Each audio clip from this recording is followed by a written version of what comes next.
Meeting. Welcome to the Design Review Board for Bloomfield Township, Wednesday, February the 4th. We'll take attendance. So noted. Michael is running a few minutes late, but he said to go ahead and get started. And so we'll ask for any public comment. If you're here to comment on anything on the agenda for today, you can come up to the microphone. We ask you to keep it within 3 minutes. Don't all move at once. I love it. Okay, close public comment, and we'll move to the approval of the minutes from our January 7th meeting. So moved. Okay, there's support. All in favor, say aye. Aye. Okay. New item, site plan for 1750 Saxon Drive, Birmingham Country Club. Hi, Tom.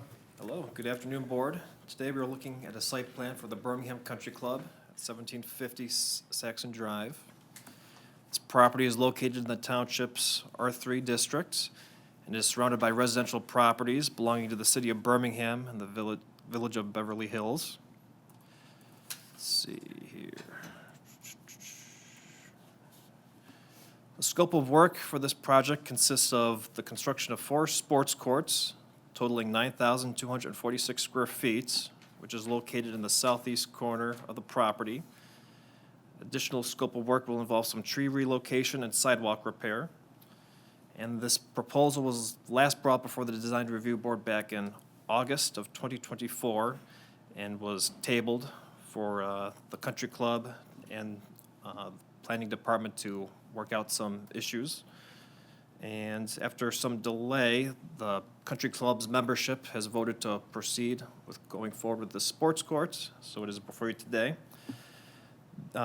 Regarding some variances that will be needed, there is going to be an 8-foot fence, which will need zoning board approval, exceeding the 4-foot height limit. And then there will be a fence, since the fence is located in the front yard and the sports court is located in the Saxon Drive frontage, an ordinance or a variance is needed for that as well. When it comes to parking spaces, the Country Club is required to have 313 parking spaces, and they have 293. And then the last variance needed is that there's a required to be 200-foot distance from residential properties, and they are currently at 109, so it's an existing non-conforming site. Let's see here. When it comes to noise, there have been residents that have expressed concerns about sound coming from the courts. Soundscape engineering has been hired by the Country Club to predict the sound level of ball impacts and to make recommendations. A report was provided by them, and the objective was to reduce the sound level to 50 decibels to adjacent properties. And we sent the report to our consultant, Hubble, Roth & Clark, and they commented in their report dated February 10th, 2025, that 50 decibel sound threshold is deemed accessible when it comes to noise limits recommended in single-family areas. Additional mitigating the noise is going to be a 8-foot-high noise barrier wall. And if we go forward in the packet a few pages, we can see how that wall will benefit the neighboring properties. And then lastly, when it comes to drainage, the objective that the PBO department has is to make sure that there are no negative impacts to stormwater or site drainage in the area. And EESD has been consulted to address concerns related to stormwater runoff and how the proposed improvements would accept neighboring properties. In particular, the engineering department cited concerns on the downstream sewer's ability to handle increased runoff. And based on calculations that were provided in 2023, it was shown that the downstream pipe does have the capacity. However, our engineers noted that the calculations are not in compliance with the Water Resources Commissioner's Office standards, so those will be required before we go forward with the Planning Commission. And with that, I'm happy to answer any questions. Thanks, Tom.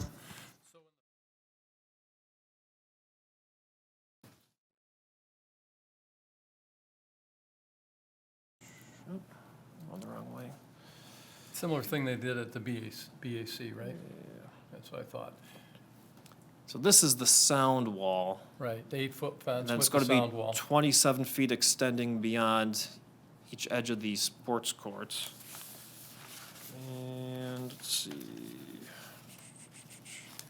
And then there will also be, let's see, screening to the north and eastern sides with 8-foot tall new arborvitae plantings.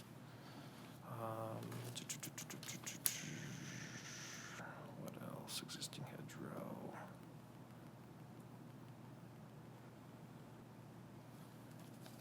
And let's see if I have any other comments about the fence.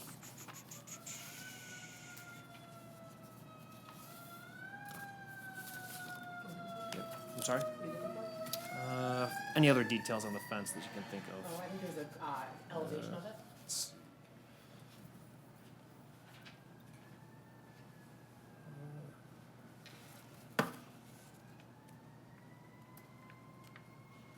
There you go. Oh, here we go.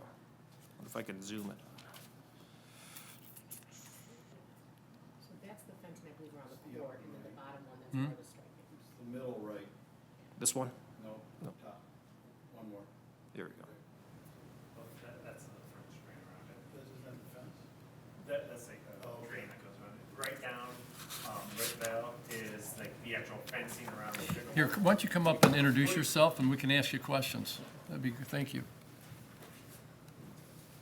Introduce yourself. Hi, my name is Eric Miles with Krieger Cloud Architects. I'm the project architect on this. Where the cursor is right now, that's the actual fencing that goes around the pickleball court, 8 feet on the north and south sides, and then it tapers down towards the middle. That's going to have a windscreen on it. And then the fence below that, right there, that is the 8-foot tall, essentially sound wall that we're creating that goes 27 feet beyond the courts, either side, And up 8 feet. up 8 feet, correct. Right, perfect. And is there any lighting on these courts? No. So it won't be evening light, you'll be dusk to dawn or dawn to dusk, right? Correct. Yes. Okay. And what, we went through this with the BAC, I think you know that. And what does that sound wall, how much sound does that absorb? I'd have to take a look at the report. I don't have it directly in front of me. I don't recall, that's why I thought I'd ask. Yeah. I believe the soundscape. Tim, come on up. Yeah, sure. Let's introduce yourself. Tim Gardella, General Manager at Birmingham Country Club. So the sound wall, soundscape required to meet the 50 decibel limit, that the fence be made of 2 pound per square foot density to help meet that requirement. So that's Right. what we would So meet. we're under the requirement, you're under the Yeah. requirement, or just at the requirement, right? Yes, yes. Based on what, just adding on to what Tim just said, based on the sound study, the soundscape engineering report, the surface weight of the barrier material on this project should be at least 2 pounds per square foot is what Yeah. you're referring to. Correct. And according to the sound report, by doing that, they essentially are establishing at least 10 decibels of more sound. So it's a 10 decibel, lightening the load by 10 decibels by having that 2 pound. So that's sort of the comparable. Also, I'd like to make one other point. Both on the south side and the north side, there is already an existing 8-foot arborvitae beyond the fence to help reduce the sound. And then, in addition, on the east side, there will be a second row of arborvitae to help with that sound that would travel east and north.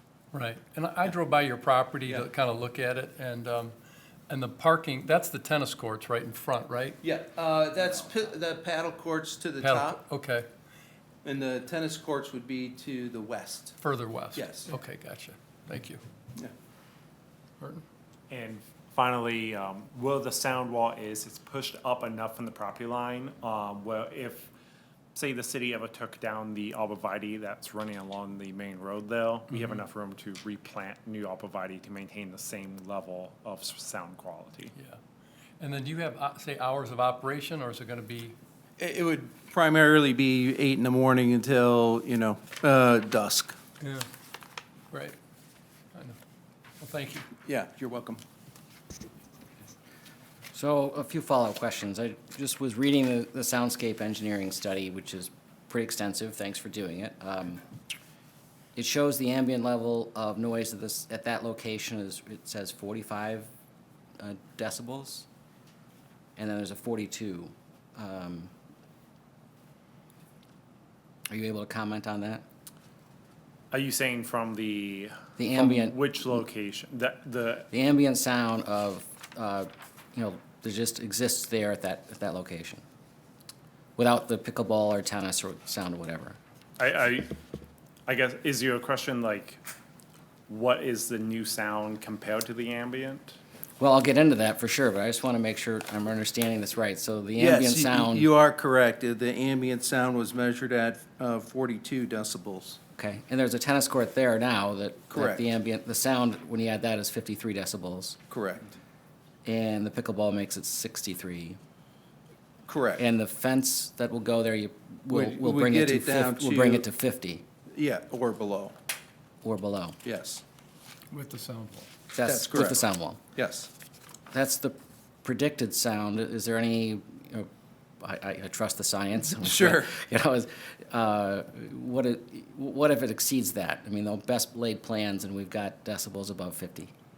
I mean, there are other options that we could tackle. I mean, obviously, this didn't take in consideration the secondary barrier of the 8-foot arborvitae that are beyond. So that is one additional thing. There are options to put, other sound deadening that could go on the sound wall if that were, an issue. So I guess that's sort of what I'm looking at, is some assurance that Yeah. if the predictions don't pan out and the sound is worse than we've all anticipated and studied through the scientific methods, that you all, the club would be open to making additional modifications to bring it within the 50 dBs. Yeah, I think I'm on page 22 of 23, and there are additional options that Acoustafence examples that we could add, to make the sound even less. Okay.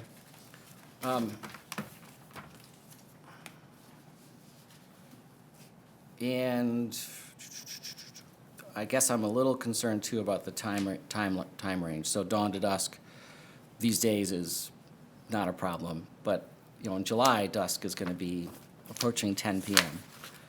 That's the intent of the club, is to operate the pickleball courts in the summer till 10 p.m. Or is there? Aldrin, what time does our reservation, sorry, Aldrin Campos, our Director of Rackets, you want to come You up? wanna come over here? Thanks. Looks like we pulled you off the court. What's the hourly rate? I don't know. So normally, the average range for operations will be from 8 to about 8 o'clock. The few exceptions will be when we have events. They may run later to around 8:30. Events start around 5:30 in the afternoon till 8:30, 9 o'clock at most. I don't foresee there's hardly any activity beyond 9 o'clock if there's not an event. So that would be very rare to have, especially, say, on a regular basis. I will tell there will be no activity. I just want to point out back in 2016, when they were approved for their, at that time, it was their paddleball courts in the same area, that the township board, their approval stated that the condition that the lights in sports must be turned off by 10 p.m. So I'm just sharing that to you as a historical record in terms of what was required previously in terms of time. But that was related to their paddleball at the time. So it was 10 p.m. was the determination of that. Oh, hey, Michael, welcome. And the paddleball courts are the ones that are just above that. Just north. That's like platform tennis? Yeah. Okay, platform, great. Okay, I'm concerned about 10 PM. I get the 50 dBs, it's one thing, it's not particularly, they'll hear it. That's much better than no barrier, so, and the barrier you put in looks, it was thoroughly developed and thought through. The other angle here, and that's discussed in the report, is the frequency of the sound. 50 dB for low frequency impacts people differently than 50 dB for high frequency, and these are high frequency sounds. So one way to address that is, is potentially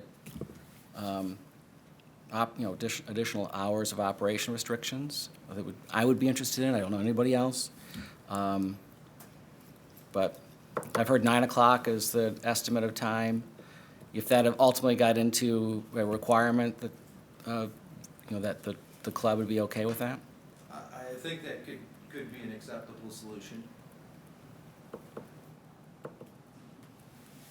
I guess on the rare occasion Aldrin has an event that, that would be a rare occasion, but Yeah, if it comes to that, we could just say the event will play until 9 o'clock and that's it, instead of maybe going 15 minutes extra, if that would be the case.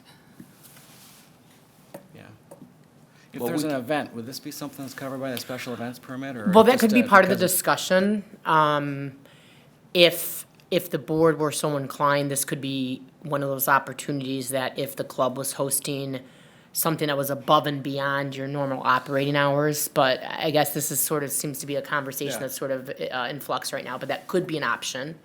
If you agreed to an 8 o'clock time limit as it's being suggested, if there were times where you're having something above and beyond that, you certainly could apply for a special event activity, so those are options, but I will. Yeah, I would say that 9 o'clock is, I think, normal range to finish, Finish in at the 9. summertime, right? The last reservation starting at 8, Yeah. finishing And at then 9. finish Play at out, 9, play. correct. I would say that would be an acceptable range. I don't have any other questions at the moment, but okay. What time what time can they start in the morning? We didn't establish, we gave an We idea of discussed- 8. Propose, we discussed 8 o'clock in the morning. Paddle starts at 8. We do have a group that starts, ladies that start at 7 o'clock of ladies. Yeah, but. it's probably ideally, just as loud. Well, yes, Louder? I mean, louder they maybe. do have a league.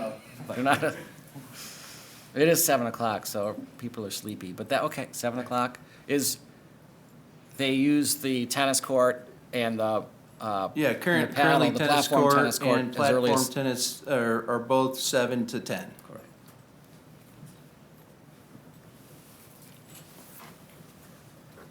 Okay. Michael, do you have any questions? I don't. I'm satisfied with the sound report. Okay. Want to entertain a motion? Martin, you had some restrictions you wanted to put in there. I mean, at this time of the recommendation, 7 to 10, we can, in agreement, we can certainly make sure that that's presented that way to the planning commission, that those times are identified in the staff report to be the operating hours. To limit it to 7 to 9. 7 to 9. I'm sorry, I said 10, you're right, 7 to 9. You good with that, guys? I make a motion, we approve the paddle courts, pickleball courts as presented, with the additional understanding that the hours of operation are 7 a.m. to 9 p.m. The last event ends at 9 p.m., absent a special events permit, and then would forward it to the planning commission for consideration. And they'd like to Monday through Sunday? Right? Uh, Monday through Sunday, Well, that was Not Saturday? presented. as presented. Is it Monday through, is it all 7 days or is it? 7 days a week. Okay. 7 days. And you want to make it a restriction, not an understanding, right? Yes, so just be clear. Okay. All right. I Support? Support. All in favor, say aye. Aye. Any opposed? Passes 3-0. Good luck, gentlemen. Thank you. Thanks. Yep. All right, item number 5, general business, recent design review board approvals. Anything we need to cover, Andrea? No, we don't have anything to add. I do want to state that the planning division right now is kind of looking at some design guidelines that we'd like to consider creating a design handbook. Maybe when it comes to some outdoor seating and some other things that may come before the design review board. So we are spending some time thinking about how we can maybe improve some of our standard requests in a more formalized and have a better guide and direction in terms of what would be Okay. acceptable. So we may be presenting that in the near future to the design review board, some of our ideas. Great. Yeah. Okay, thank you. And item number 2, next meeting will be Wednesday, February the 18th at 2 PM. And other than that, I'll move for adjournment. So moved. Support. We are adjourned. Thank you. Thank you. Thank you.